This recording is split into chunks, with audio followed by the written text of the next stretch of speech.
विजय और पराजय, जीवन और मृत्यु, सुख और दुख के प्रश्नों में ना उलझो और युद्ध करो। यदि इस युद्ध में तुम्हारी विजय हुई तो पृथ्वी का राज्य और यश भोगोगे, और यदि वीर गति को प्राप्त हुए तब भी यश के साथ साथ स्वर्ग पाओगे। इसलिए हे कौन्तेय, उठो, सुख दुख, लाभ हानि, जय पराजय सबको समान समझो और युद्ध करो, कि यही तुम्हारा क्षत्रिय कर्तव्य भी है और मानव धर्म भी।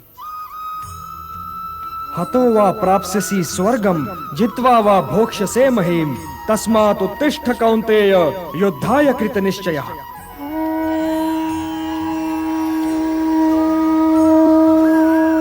मेरा हाथ तो अब भी गांडीव की ओर नहीं बढ़ रहा है केशव। मेरी समझ में तो अब भी यह नहीं आ रहा है कि इस युद्ध से लाभ क्या होगा। लाभ, हानि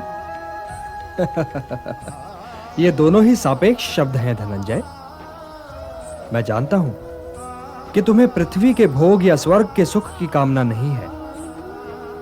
इसलिए हे कौन्तेय, सुख दुखे समे कृत्वा लाभा लाभौ जया जयौ ततो युद्धाय युज्यस्व नैवं पापम अवाप्स्यसि।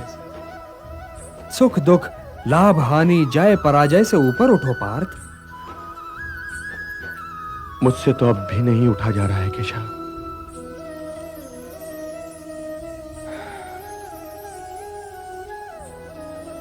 अब तक मैं तुम्हें ज्ञान और विवेक की दृष्टि से समझा रहा था पार्थ, जो जीवन के आर पार देख सकती है और सत्य की गहराई में झांककर उसकी अंतरात्मा का स्वर समझ लेती है। किंतु कदाचित तुम उसकी अमूर्तता में उलझ गए। तो व्यावहारिक कर्म की तुला में इस क्षण को तोलकर देखो पार्थ। व्यावहारिक कर्म की दृष्टि से अपने कर्तव्य के विषय में निर्णय लो, तब भी तुम इसी निर्णय पर पहुंचोगे कि तुम्हारे लिए इस युद्ध में भाग लेना आवश्यक है। यही निर्णय तो मैं नहीं ले पा रहा हूं केशव, नहीं ले पा रहा हूं। तुम ये निर्णय केवल इसलिए नहीं ले पा रहे हो पार्थ कि तुम इस क्षण को केवल व्यक्तिगत लाभ और व्यक्तिगत हानि के तुला में तोल रहे हो। यही तो मोह का बंधन है पार्थ, यही तो तुम्हारे शोक की जड़ है, और इसीलिए तुम्हारा ये कायर, पलाय और कलंक में डुबोने वाला शोक न तुम्हारे हित में है और न ही समाज के हित में। यह शोक न वर्तमान के लिए शुभ है और न ही भविष्य के लिए। लाभ और हानि की इस कामना में न भटको पार्थ, न भटको। केवल कर्म करो, कर्म। कर्म तो अपने आप ही में पुण्य है, पवित्र है और समाज के लिए कल्याणकारी भी है। कर्म तो स्वयं ही अपना फल भी है पार्थ। परंतु यदि तुम समाज कल्याण के कार्य में स्वयं अपना हित मिला लोगे तो तुम्हारा वो कर्म अशुद्ध और अशुभ हो जाएगा। इसलिए हे पार्थ, निष्काम कर्म के मार्ग पर चलो, क्योंकि कर्म फल तो तुम्हारे वश में है ही नहीं।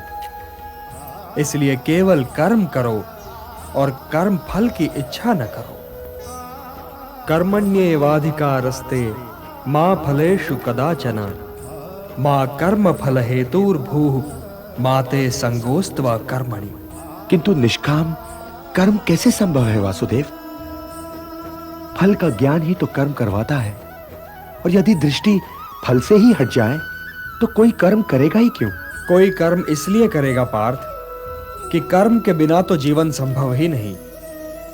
कुछ तो करोगे ही, या भोजन करोगे या नहीं करोगे, या भूखे को भोजन करवाओगे या नहीं करवाओगे, या युद्ध करोगे या नहीं करोगे।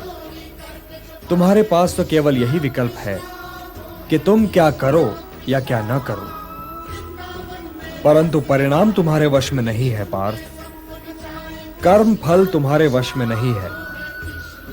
तुम्हारे अधिकार की सीमा इस विकल्प पर समाप्त हो जाती है कि तुम युद्ध करोगे या नहीं करोगे। किंतु युद्ध का परिणाम तुम्हारे हाथ में नहीं है।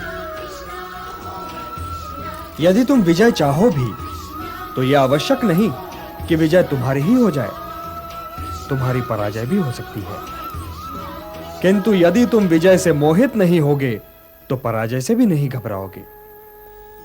यदि तुम ये सोचो पार्थ कि चाहे विजय हो चाहे पराजय, किंतु तुम तो केवल इसलिए युद्ध कर रहे हो कि युद्ध करना तुम्हारा कर्तव्य है, तो विजय के सुख या पराजय के दुख का प्रश्न ही नहीं उठता। और जो न विजय से सुखी हो और न पराजय से दुखी, वही स्थित प्रज्ञ है। इसलिए हे पार्थ, कर्म के प्रतिफल की चेष्टा न करो। तुम तो केवल वही करो जो तुम्हारे वश में है, अर्थात अपने धर्म का पालन करो। यही कर्मयोग है पार्थ, यही कर्मयोग है। इस रहस्य को समझो पार्थ कि तुम्हारे पास तो केवल करने या ना करने का विकल्प है, किंतु कर्म के अंत पर मनुष्य के अधिकारों की सीमा समाप्त हो जाती है। कर्म का परिणाम मनुष्य के वश में नहीं है। तुम सर्वश्रेष्ठ धनुर्धर हो, परंतु यदि तुम्हारा आखेट तनिक भी इधर से उधर हो जाए तो तुम चूक जाओगे। तुम्हारा अधिकार तुम्हारे वाण संधान पर है, तुम्हारा अधिकार तुम्हारी दृष्टि पर है, परंतु उस मृग पर तुम्हारा कोई अधिकार नहीं जिसकी ओर तुम वाण चला रहे हो। हे धनंजय, सत्पुरुष कभी अपने अधिकारों की सीमा का उल्लंघन नहीं करते। अर्थात अपने कर्म में स्थिर रहो पार्थ, स्थिर रहो, क्योंकि कर्म की कुशलता का ही नाम योग है। और योग क्या है केशव? योग क्या है? वही तो बता रहा था पार्थ। योग कर्म का कौशल है, मोह का त्याग कर्म का कौशल है, मोह से मुक्त होकर अपने कर्तव्य का पालन करना कर्म का कौशल है, सफलता और असफलता दोनों ही में समान रहना कर्म का कौशल है।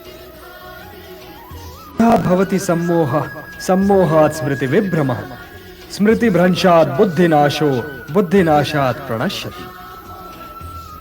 हे पार्थ, सामान्य पुरुष विषय का ध्यान करता है और विषय का ध्यान उसे आसक्त बना देता है। इस आसक्ति या लगाव से काम का जन्म होता है। जब काम की पूर्ति नहीं होती तो क्रोध उत्पन्न होता है। जब क्रोध उत्पन्न होता है तो विषय के प्रति मोह और बढ़ जाता है, और जब मोह और बढ़ जाता है पार्थ, तो सोचने की शक्ति भटक जाती है। जब सोचने की शक्ति भटक जाती है तो बुद्धि का नाश होता है, और जब बुद्धि का नाश होता है तो मनुष्य का सर्वनाश हो जाता है। और हे कुंती पुत्र, तुम्हारा यह मोह तुम्हें बुद्धि के विनाश की ओर ले जा रहा है। तनिक सोचो पार्थ कि जिसके पास बुद्धि ही ना होगी उसे शांति कैसे मिल सकती है? वो तो शांति और अशांति में अंतर ही नहीं कर सकता, और जो शांति को अशांति से अलग तक नहीं कर सकता, वो भला कैसे सुखी हो सकता है? हे पार्थ, जैसे पवन के झोंके नाव को भटका देते हैं, वैसे ही कामनाएं बुद्धि को भटका देती हैं। इंद्रियाणाम हि चरताम यन्मनो अनुविधीयते तदस्य हरति प्रज्ञाम वायुर्नावम इवाम्भसि। इसलिए हे महाबाहो, अपनी इंद्रियों को अपने वश में रखो, स्वयं ही उनके वश में न हो जाओ।